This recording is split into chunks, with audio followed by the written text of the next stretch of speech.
أوقات باحس إن حياتي كلها بقت عبارة عن تأليف في تأليف، بألف في أبلكيشن، فكرة، شغل، علاقات، وكل مرة نفس النهاية، بازهق. عارف إن أنت عندك نفس الإحساس دلوقتي، بس ليه بنبدأ الحاجة بحماس ونسيبها في نص الطريق؟ ليه دايما عندنا إحساس إن الحياة نفسها مملة؟ والمشكلة إنه ده بقى العادي. بص، هو الزهق مش اختراع جديد، البشر دايما بيزهقوا، بس الزهق كان ليه وقت. يعني تزهق وانت واقف في طابور او في اجتماع ممل. تخيل ان متوسط تركيزنا كبني ادمين 8 ثواني، اللي هو اقل من السمكه الذهبيه اللي تركيزها 9 ثواني. ولو ما تعرفش ايه هي السمكه الذهبيه فهي دي. انت بتزهق وانت ماسك موبايل في ايدك فيه ملايين الفيديوهات، او وانت بتتفرج على فيلم مستني احداثه، او حتى وانت بتاكل اكل بتحبه. وده اسمه اوفر ستيميوليشن، يعني مخك بياخد جرعات تحفيز اكتر من طاقته، فبقى بيطلب اكتر وبيزهق اسرع. فاكر لما فتحت قناه ذا امريكان انجلش واتفرجت على فيديو او اتنين، وبعدين فجاه قلت هتعلم اديتنج؟ ولا لا لا لا، هتعلم برمجه؟ والنهارده بتفكر تفتح قناه طبخ. بس الغريب انه ده بقى عادي، لدرجه اننا ما بقيناش نلاحظ. بقينا بنبدا حاجات كتير من غير ما نكمل ولا حاجه. واللي بيحصل بعد كده اننا بنشك في نفسنا. انا ما عنديش التزام، انا فاشل، انا ما بقدرش اكمل اي حاجه للاخر. مع ان المشكله مش فيك، المشكله في مخك اللي اتبرمج على الملل السريع. في 3 اسباب رئيسيه خلوا الملل يسيطر علينا. كل يوم بتشوف ناس مسافرين وناجحين وبيحققوا احلامهم، فتبص لحياتك وتقول ليه انا مش زيهم، فتزهق. بقينا بنعيش على السريع، مسلسل نعدي المشاهد اللي مش شدانا، بودكاست نتفرج عليه على سرعه 2، اغنيه نزهق بعد اول كوبليه. لازم دايما تبقى برودكتيف.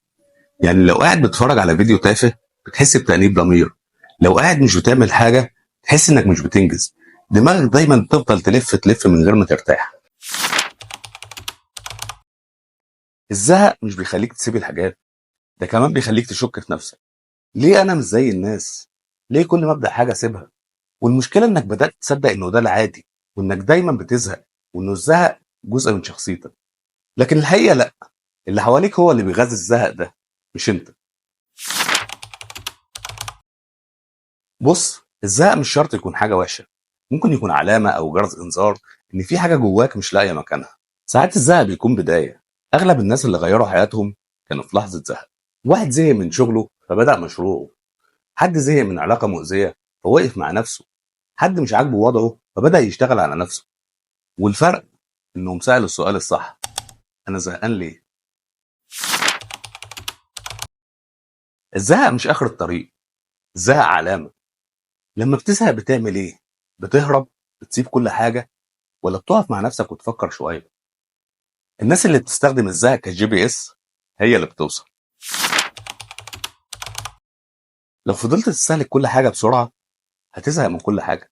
الحل مش انك تبطل تزهق، الحل انك تبقى واعي. عيش الحاجة ببطء، استمتع بمشهد من فيلم، كمل الحاجة للآخر، خلي دماغك تتنفس. وفي الحقيقة ده مش كلام تنمية بشرية، دي محاولة لمقاومة الزهق اللي بيستهلكنا كل يوم. كلنا بنزهق، بس مش لازم نسيب نفسنا للزهق. الفرق بينك وبين اللي سبقك مش انه ما بيزهقش، الفرق ان وقت ما زهق قرر يكمل. قول لي بقى، اخر مره زهقت من حاجه كانت من ايه؟ وهل سبتها ولا قدرت تكمل؟